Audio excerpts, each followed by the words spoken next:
Namo tassa bhagavato arahato samma sambuddhassa.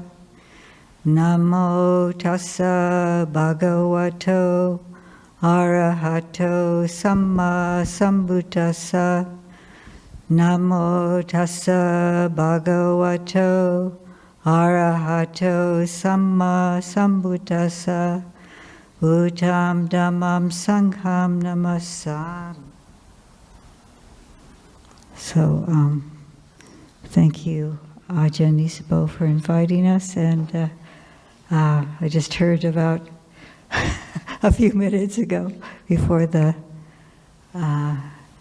gathering here, that I was going to present something. So here I am.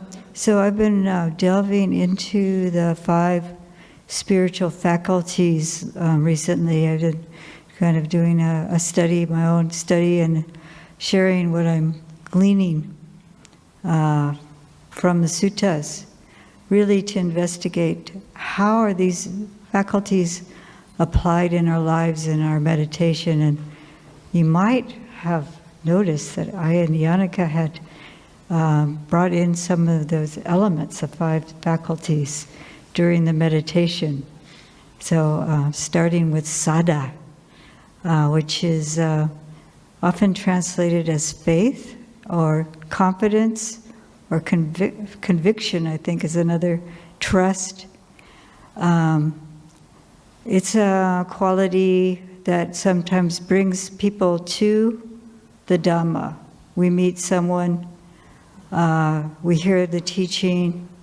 In the suttas it talks about the saparisa, the good person, the teacher who is inspiring to us. So we hear the Dhamma, and then the saddha arises. And this is an inspiration, enthusiasm that arises. I think, no, that's chanda. It's related to chanda. So then we investigate further ourselves. And the second Indriyā is Virya. And that's energy, effort. That particularly, it's the energy to, it's a funny how it's talked about in the sutta as a bringing up the desire to, or generating the desire, the chanda, to abandon the unwholesome states, abandon the unwholesome states and to develop the wholesome. So this is like starting with our saddha, we get interested in the teaching, and then we start looking at ourselves carefully. And this is the sati, this awareness, bringing the awareness to our mind, and then having the energy when we see unwholesome states arising to let them go, to abandon them. First we investigate them carefully and see what's going on in our hearts, our minds, and then we're able to untangle that. It's not a forceful, the virya is not forceful, but it's this determination to purify our hearts. And then as we purify the hearts, and the wholesome qualities have room to develop, and sometimes developing those wholesome qualities will also, it's kind of, I know what is coming to mind is when you take probiotics, right? And you have an overgrowth of harmful bacteria. So you're taking the probiotic metta and karuna, you're taking in loving kindness, you're developing loving kindness, and then that replaces or displaces the unwholesome states. But that's the sati that helps us with that virya. The virya and sati work almost, sometimes it seems indistinguishable. When I look in the suttas, there's a simile of the gatekeeper, and then I kind of think about it, maybe there's a watch person up in the tower and they see the uncouth characters coming, and that would be the sati. So that's the awareness, seeing the unwholesome qualities arising. And then the weary is like the gatekeeper, actually, and they have to shut the door. Or if the unruly people come in, they're the ones that have to escort them out and say, no, you don't belong here. Excuse me. It is so the weary and the sati work very closely together. Sati is said to oversee all the other spiritual qualities. So there's kind of might see in sequence, we've had the faith or the sada or the confidence, and then the virya and the sati working together, and then there's the samadhi. So the samadhi, it doesn't necessarily have to be jhanic samadhi, but the bringing up the qualities of calm and peacefulness and settledness, and also this collectedness of mind to balance out that energetic quality of the other ones. Otherwise, it might get into hyperdrive. And so, throughout the day, not only just on the cushion, we see the mind going, and I've got to abandon these unwholesome qualities, and why did they keep coming back? And so just like coming back in touch with the body, coming back in touch with the breath, or bringing up thoughts of metta or compassion. One thing for compassion is a really wonderful quality to direct towards oneself when you're feeling really jangled, or you're really working hard to purify yourself. So there's the element in the Brahma Viharas that's calming, bringing peace to our hearts. So just taking a moment to stop and maybe feel the feet on the floor, you're behind on the chair if you're at work or something, like whatever you're doing, standing or walking or sitting. And just take that moment to pause. And this is helping to bring up, they all work together, the 5 spiritual faculties. So you're bringing that calm to balance out the virya. And then as we're doing this deep investigation of ourselves, understanding arises. This is panya, the wisdom faculty. So wisdom and sada, the panya and the sada balance each other out. Because we could, if I just have faith in a teacher, the kind of gullible faith in a teacher, or not really deeply understanding, have my assumptions about what the Buddha's teachings are, and I'm going on kind of gullibility, then it's not going to take me very far. I'm not going to do that inner work that I was talking about.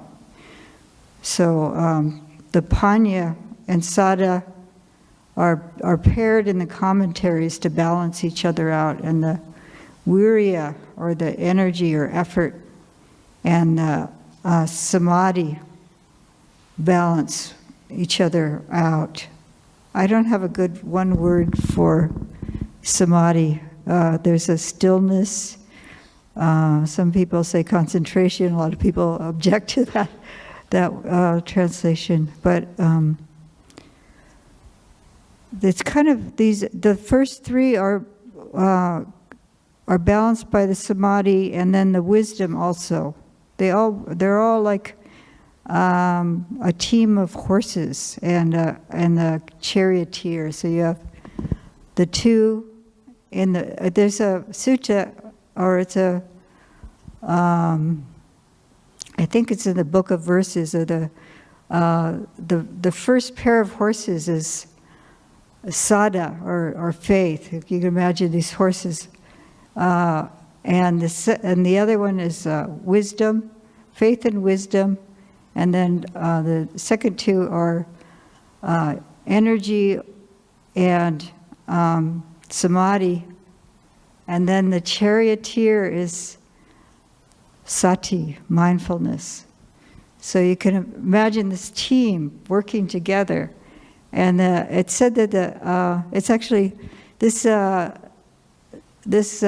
verses are talking about the Noble Eightfold Path, but these spiritual faculties are actually contained in the Noble Eightfold Path. Sada isn't particularly mentioned, but it's an essential element. But the other four are within the Noble Eightfold Path. So you have this team of horses, and it says to take us to Nibbana.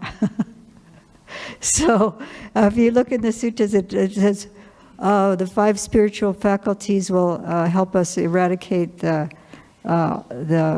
hindrances, free us from the fetters, and all these. There's a whole list of repetitions about how great those 5 spiritual faculties are. So it's the work we do in our practice. I think this is, along with the ethics. Ethics is assumed, I think. Our ethical conduct is assumed because we can't get anywhere without that. That may be the fodder for the horses or something like that. I don't know. we need it, you know. So, or maybe the good meal at the end of the road when the the charioteer has gotten to the destination, but just that promise of that meal at the end of the road, or the paycheck, or whatever. So, these faculties work as a team, and then the sati oversees it all, and they're kept in balance by their counterpoints. So. I think we're supposed to be doing a tag team. I don't know if either of you have something that you would like to add to the... Something sparked to me when you were talking about... sorry, I'll do the microphone. Something sparked in me when you were talking about the word team. You know, because I do see this as, of course, we need to cultivate this team within us, the parts of us that are helping to balance each other. You know, we've got these various psychological things, but the parts all need to be working in the same direction. But it struck me with that word team that it's also like when Ajahn Nisaba was asking for volunteers, those are the ones with energy right now to bring this up. You know, others have brought the meal, the set up the chairs. So there's a team, a Dhamma team. And I find that with you, Ayya, at the Vihara, is that sometimes one of us has got the energy to, sure, I can work a little bit on the other end. I might be the one that says, I just got to go lay down. You know? And so we're balancing each other out and moving the Vihara forward. And here you're moving Clear Mountain forward. You know, the mindfulness is there amongst it all. And we can see where we get a little off when collectively we've dropped the ball on our mindfulness. And we've got each other to kind of then say, oh, we could pay a little more attention to this. We could give this a little bit more care. And then out of it, it's both balancing and it's sequential. The wisdom that arises when our confidence grows collectively and in ourselves. When we've got that right level of energy and efforting, when the stilling, the fact that we sit together here and also at the Vihara in stilling, you know, it imbues a quality that makes it possible for the wisdom to arrive and to arise and to then go out into our actions. So this balancing faculty, I hadn't really thought of it as a group dynamic before. I had as the internal group, but I'm seeing it can be really supportive for our Dhamma communities too.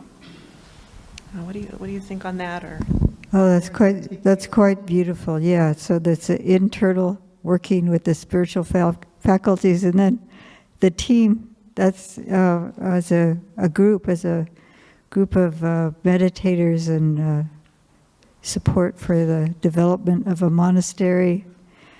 And then where is it leading us? Why are we doing it? It's leading us to awakening.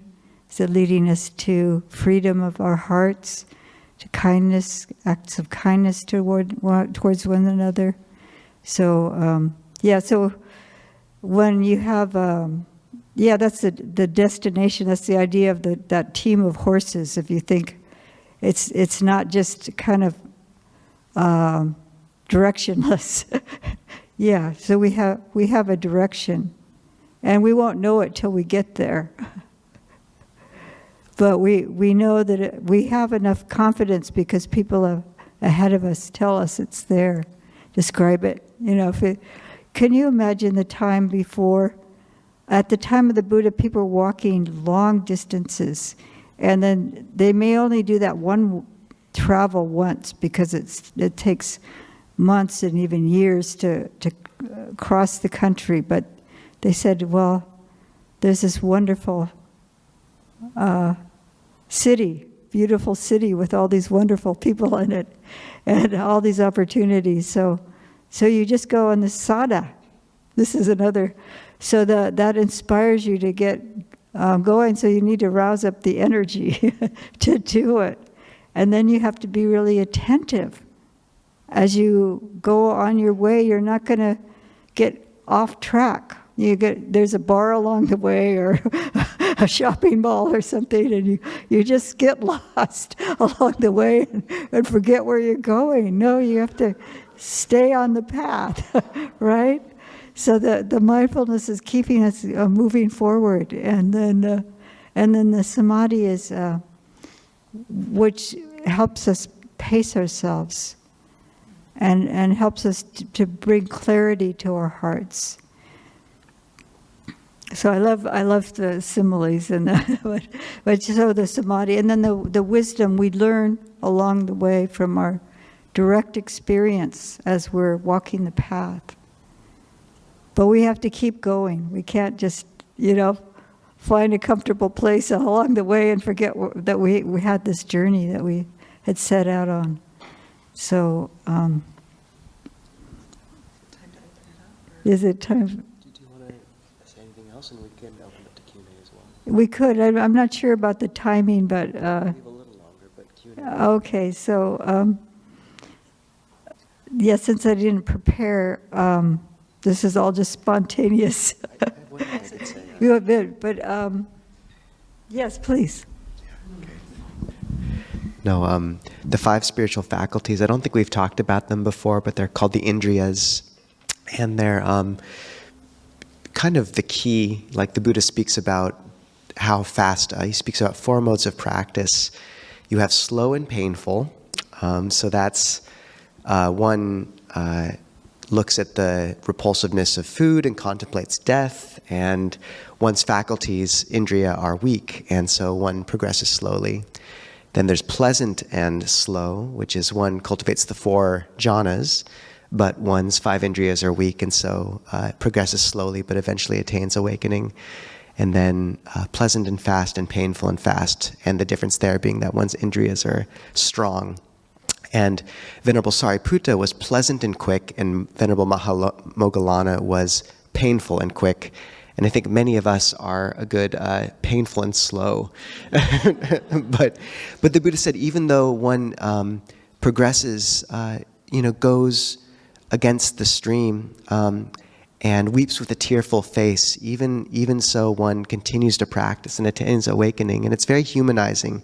You read the suttas and there's all these stories of monastics attaining right away, hearing a Dhamma talk and suddenly they're awakened, and you read that and you're like, wow, that'd be nice. That's like one sentence. But you read the Vinaya and the story of these elder monks and nuns, and you have many, many stories of monastics who practiced their whole lives and had a hard time remaining in robes, who did their best and became discouraged, and then they just kept on practicing with faith and attain awakening. And it's very heartening to see that. And I would just say one, I think, really beautiful word to bring into this kind of discussion is with these 5 Indriya, the 5th, you talked about the balance, Ayya, between panya, wisdom, discernment, and sada, faith, confidence. And I feel like our culture stresses panya, wisdom, so much. And when you see people who are in the grips of addiction or depression, often there's really actually a seed of wisdom behind it all, because people are seeing through the veneer of goals which society has given them as cheap and shallow. But what's lacking there, I think, so often is the faith that there is another path, this intuition of brightness. And that's what this teaching provides us. Ajahn Amaro says what the Buddha gives us is the articulation of supernormal states. And Freud said, the best I can do is change your neurotic misery into normal human unhappiness. And these five indriya are the articulation of how high that bar can go. And so one term is samvega, and it's not, you can't translate it in one word into English. It comes from the root vij, which means awe or trembling. And it's the word, the best description is a story in the suttas of a young aristocrat named Yasa. And he's at, his parents are putting on kind of a party for him, and all the guests fall asleep, and he wakes up in the middle of the night and sees everyone splayed out on the floor, and he sees them all as corpses. He just sees how death is right there, and he is so distraught he wanders out of the house and finds the Buddha in a grove, and he ordains. And so for me, samvega, Ajahn Jeff says it is 3 parts. It has alienation from the goals which formerly had entranced you, a sense of chastisement at our own folly in being so entranced, and a sense of urgency or faith in the other path. And so I think when we speak about those faith and wisdom, it's just such an important, samvega holds both. Like you see past the goals that have entranced the rest of the world, but you also see something else you can turn towards, and that's the faith. And I think that moment of samvega, of turning, of an intuition of light, is one of the most profound ones in all of our paths. And I think it's a really important term to understand, samvega. Would you say more, Ayya? Oh, thank you. I just wanted to, can you hear me okay? There was a funny incident with Ayya Tathālokā and myself when I was in Anagarika, and we were sitting in front of a group of people, and she said, would you explain about the 6 indriyas? And then I just kind of drew a blank, and I said, 6? There's 6 of them?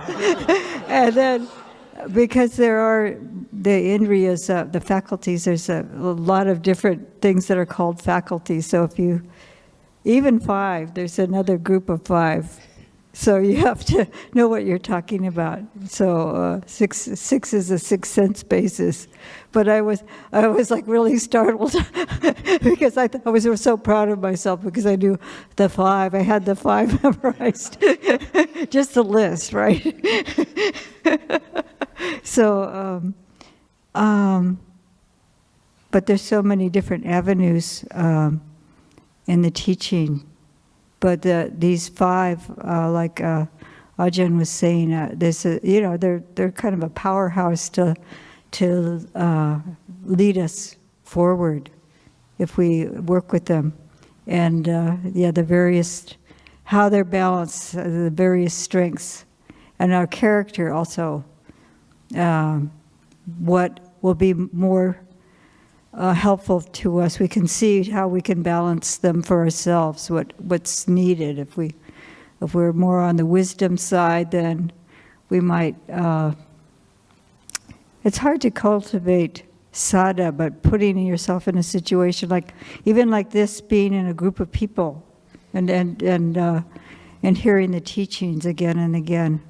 And then it's kind of a visceral, I think sada is a visceral kind of a thing that we have to just spontaneously experience. But how are we can bring up we see lacking in that 5 in ourselves? then that helps us on the path. But just knowing it's also a team, it's not, if one is kind of lagging like with the horses, the other ones can help nudge them along. They're all essential, so not to neglect any of those qualities in developing.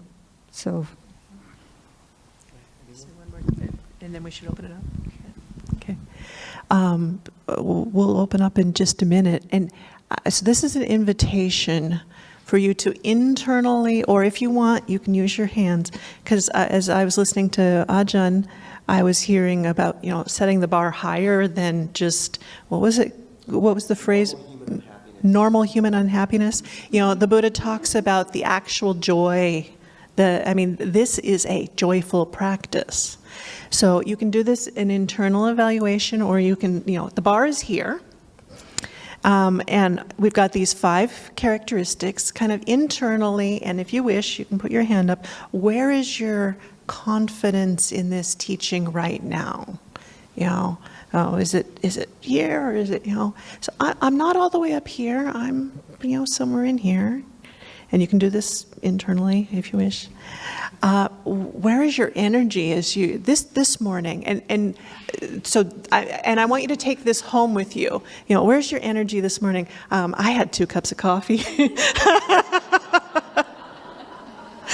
And where I'm going to skip to the samadhi. How much stiller are you, or less still are you than you were yesterday at this time, or so I'm kind of in a so I was on the train, so maybe actually I should and then wisdom. Oh, you had the wisdom to show up today, so raise your hand above. Don't sell yourself short, but aim high. So knowing, and then our mindfulness. That's what we're doing right now. We're just taking a measure and being mindful of where I'm at. This is not a judgment. This is just am I watching the milestones along the trail? So I do these things like to give myself an experience of, my mindfulness is maybe a little bit low right now. And so I know, oh. So just something you can take with you as a play object to get these faculties in. Handam mayam dhammakataya sadhu karam daramase. Sadhu, sadhu, sadhu, anumodami. This is the 2 coffee cup level of faith, apparently. In terms of Samvega, there's a great New Yorker cartoon of it's all these pigs lining up at a slaughterhouse, and there's these 2 young pigs trying to climb out a window, and these 2 older pigs are saying, kids these days, they can't sit still. And so, harrowing, but truth behind it. So we have a chance for questions and comments. If people just raise their hand, we'll have a mic runner run the mic over to you. And if you're on Zoom, feel free to raise your cartoon hand as well. Thank you. Thank you so much for the Dhamma talk. So I've been thinking about trust, and I was reading an article, it was actually on secular Buddhism, and the author made a distinction between faith and trust. And I think he was saying, like, in religion, there's a lot of faith, sort of blind faith, and that he said, we trust quantum mechanics, but we don't understand quantum mechanics, but we trust it because we do experience it. And so I kind of like that distinction, and when we talk about trust, to me, it's based on experience. And I know that we want to trust the process, like in addiction, AA, a lot of times they say trust the process, even though people come into it and they have no trust. So there is a kind of trusting, even though you don't know if it's working, but it's just trust it. And yet I think that trust is so important, to be able to trust something that you don't know if it's working. And so how does that work if people really just say they lack trust?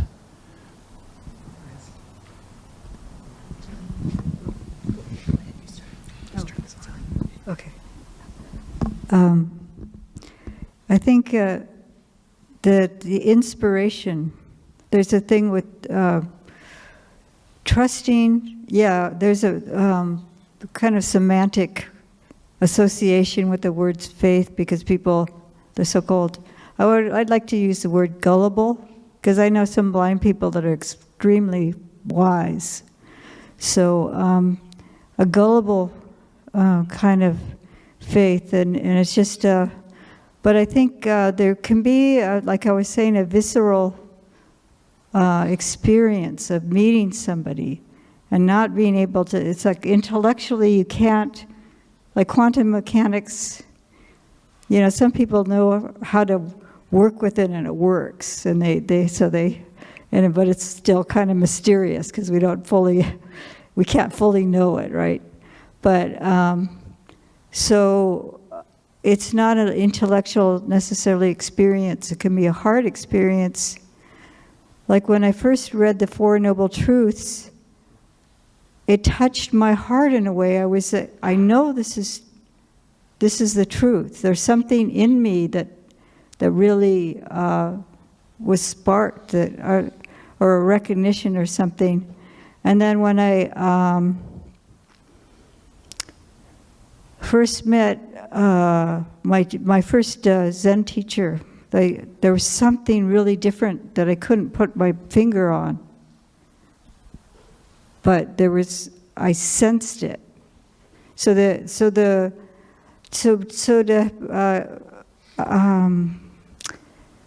This is something that you have to have some amount of trust or faith to get started. This is what I was saying earlier, and it's something is going to spark it. Either hearing it, some teaching, or meeting somebody, some recognition. I think there's and that's what that sada is. And the English words, you know, I can take trust. I could be too trusting, also. You know, so faith is usually associated with religion, and then a lot of people have had bad religious experiences because they were sold, you know, some goods that didn't turn out to be what that people were promising. There's these. So if someone is just promising something that you can't be proven, like you can see in oneself. If I've been working with, for instance, the spiritual faculties for a while, or I've been meditating for a while, or contemplating the teachings for a while, and I see, oh yeah, there's a difference here, or I can really understand, like the teaching. There's something that's apparent here and now.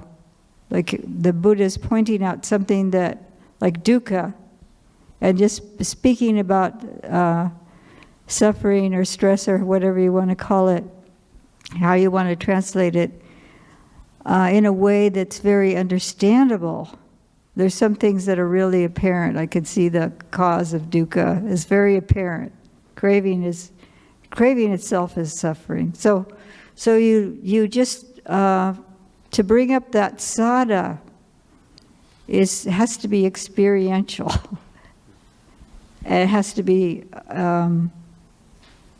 but we have to want to seek it. You know, we have to be motivated. On the motivation. Yeah, that word motivation, in coming back to the AA and 12-step, in the first part, there's the willingness. And so it's not yet a built-in confidence. And in some 12-step groups, they're like, are you willing to be willing? You know, so it's the steps toward it. And at Passaddhi Vihara, we're using a form of governance with the board and called dynamic governance.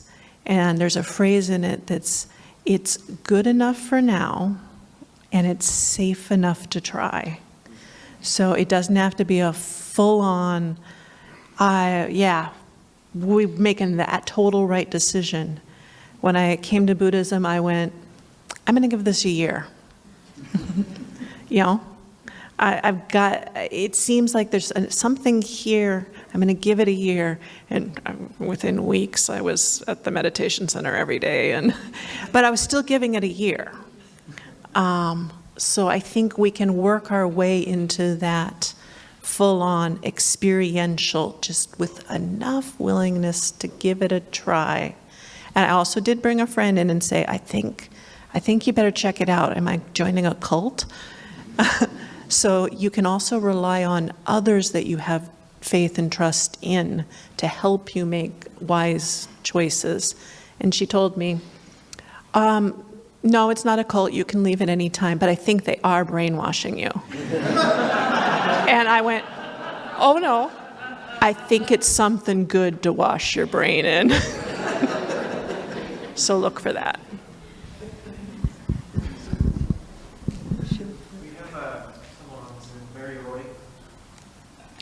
Mary on Zoom? Yeah, hi. Can you hear me? We can. Go for it. Okay. So, for me, the basis of my faith comes from the very first time I heard the Dharma live, went to hear a teacher, and he quoted the Buddha that I didn't have to believe anything anyone said just because they said it. And I felt this immense release because I had grown up in Catholicism and Christianity and had kind of a maybe even tortured relationship with religion. And so when I heard that I didn't have to believe anything, that I could see for myself, this has been a renewing kind of feedback loop that has grown stronger over the years and has really served me well. So, thank you. Can I speak to that, Ayya? Thank you, Mary. And I think just an important sutta to bring up here is MN 95, which is the Chanki Sutta. And there's a very skeptical Brahmin named Bharadvaja who comes to the Buddha and challenges him. And the Buddha says, look, there's these different things which can turn out true or false. Things you take on faith, things you've worked out through logical reasoning, etc. And in each of these situations, you protect truth by saying, I have faith in blank, but I don't yet say only this is true, everything else is false. Or logically this makes sense to me, but I don't yet say only this is true and everything else is false. So this is epistemological humility, and this is a Buddhist humility of saying, I do have faith in this and I have reasons behind the faith, behind the sada, but honestly at the end of the day I don't know yet. And the Buddha said the final arrival at truth only happens with full awakening. And that's such a humble thing, and it's useful to note that we don't have to put such weight on that gullible faith at the center of this religion, because the quintessential element of the Buddhist path isn't accepting an article of faith. It's practice. And if you take on sada as a working, enough faith that you can put something forward as a working hypothesis, I'm going to try this and see what it does to my heart, that's enough to progress. And you can see, as you said, Mary, the feedback. And it's such a gentle approach, and it is different. I think the Abrahamic religions are more faiths, and there's a central article of faith often, whereas Buddhism is an educational system, is how Ajahn Jayasara puts it. And I would say that though we sometimes downplay what that bar of faith can be in terms of just confidence, like Ayya was saying, there's a genuine love and brightening of the heart that word confidence misses, that begins to emerge, and it's one of the more sustaining pieces of the path. And so I think it's important not to constrain sada to just trust. It also can be kind of the deepest love you've ever felt, towards something. So, yeah. Are there more questions? Hi there. Thank you very much. I love the formulation of the 5 faculties, and especially the first 3, the way they're so simple. It's about like the realization emerging, It's not like it's constructed, emerging. And here in this very difficult, not going to get political, but difficult divisive time where there's people on this side and that side thinking the other one is inherently flawed.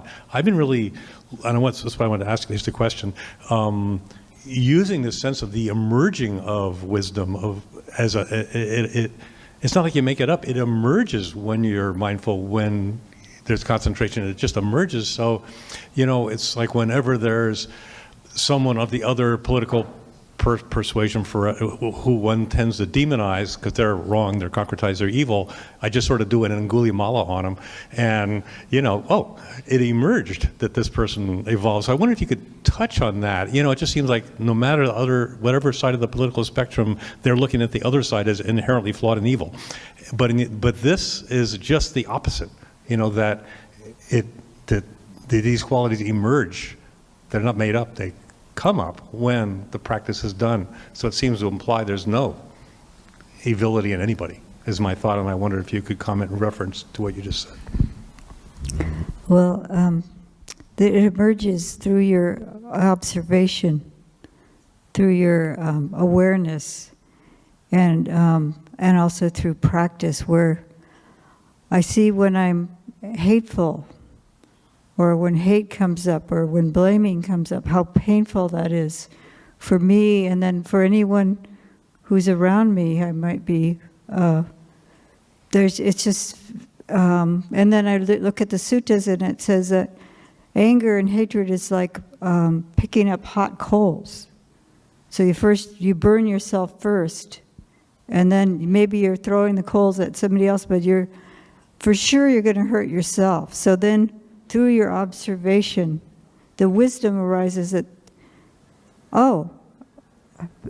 painful experience, I need to let it go. And so then we can see things clearly. We can really look at other people and not just see this perception we have of them as evil or whatever.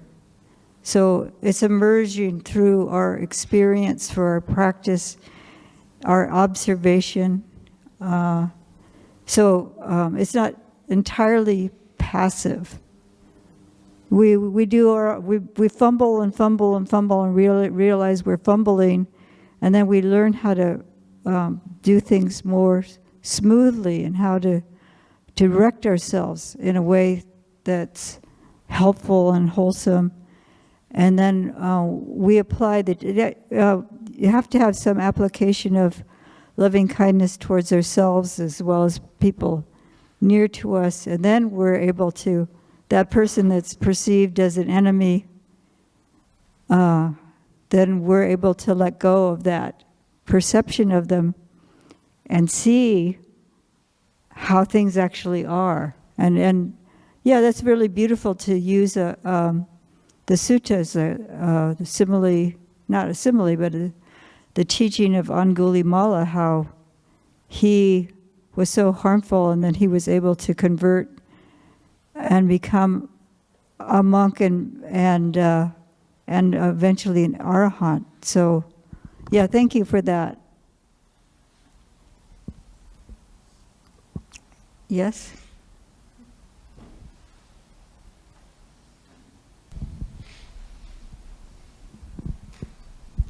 Thank you so much for your talk. I wanted to share a really beautiful experience that we had at Seattle Insight last month. We're doing the Four Noble Truths this year, and the Sunday Sangha, we were talking about the third noble truth of the end of dukkha, and we opened it up to a discussion, and people shared the experience of their practice and how it had changed their lives. And at the end of listening to all of these experiences, the sense of faith in the Dhamma was so strong. And so I just wanted to share that. It was really, we didn't know that's where it was going to go. But everybody was just saying, oh yeah, you know, the way I deal with my kids is different. The way I am at work is different. You know, that they really could feel the embodiment of their practice, and the sense of faith was so strong. So I just wanted to share that. Thank you for that. Yeah, that's, it can't be forced, certainly. But to have opportunities like that definitely is a way that it may emerge, and so all of them do emerge, like you were saying, but we have to have the conditions to support that emergence. So I think that's also along with that.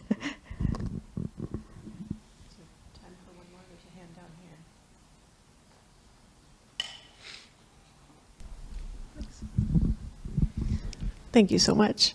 I am sort of drawn to the encouragement that you have to look and learn through develop wisdom through careful study of your thoughts, and also lately interested in what you need to give up.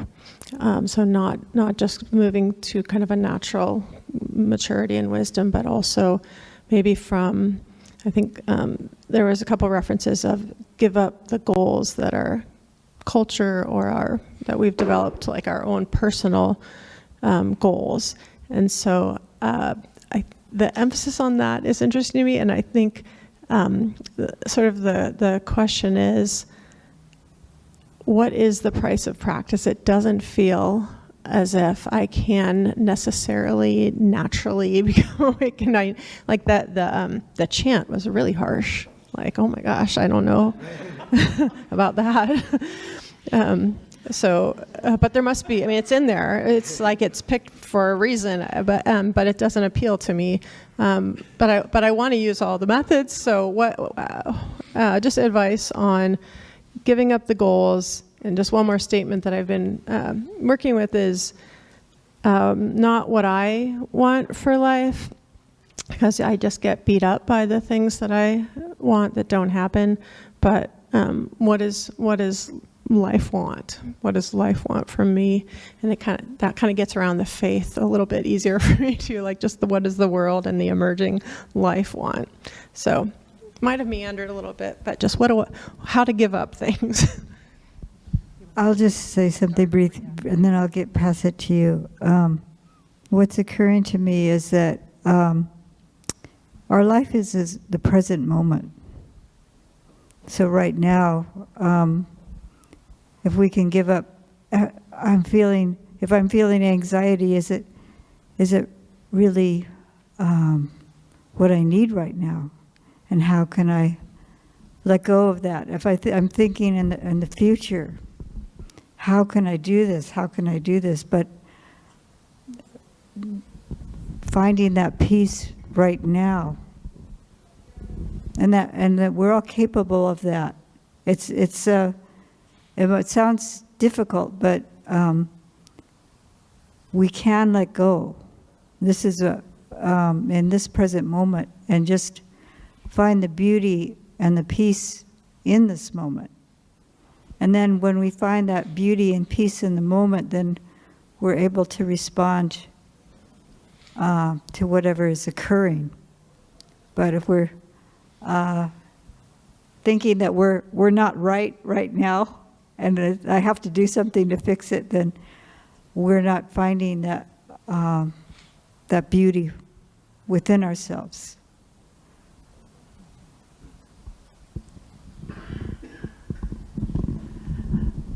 As you were speaking, I was remembering that the Buddha too, there's a sutta where he's being asked about practice, and he says, oh yeah, there was the time where my heart did not leap up, and I did not want to, it didn't. Is that Ayya or Ajahn? Is that when he's speaking with Anuruddha, Kimbala, and Nandya? Okay, yeah. So they're asking about where our practice is going, but then it just kind of fizzles. And he says, well, yeah, me too, the Buddha. Me too. My heart didn't leap up. I read that, or I was working with that, and it didn't leap up. And so we're in good company if we're with Anuruddha, Kimbala, Nandya, and the Buddha. that it didn't, and so there was cultivation that happened. And I also heard when you were talking, that you're already aligning with right intention, and that you can look at the characteristics of right intention and actively cultivate. So you're asking, what do you need to give up? You need to give up harming. Probably you're already doing some of that. I think, we are here. You need to give up the ill will, and so it's a good will. And then the third one is the renunciation.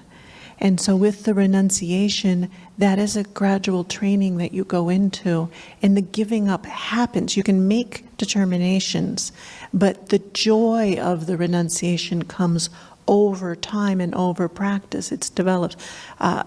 Deep end, when you don't yet have the strokes for swimming, the Buddha would tell different monastics, I don't think it's time for you to go into the woods and sit at the base of the tree.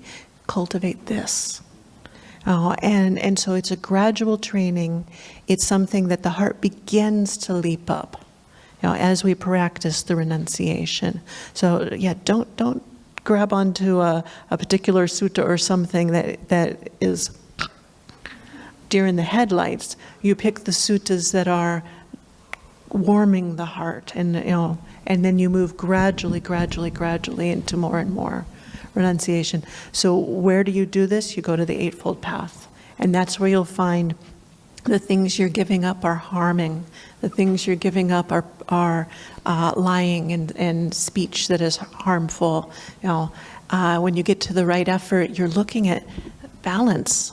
What's wholesome and unwholesome. And these are all things that the Buddha was teaching, not because he had it all together at the beginning. It's because he had to say, he said, I pulled my thoughts out and I weighed, is this thought wholesome and helpful or is it not?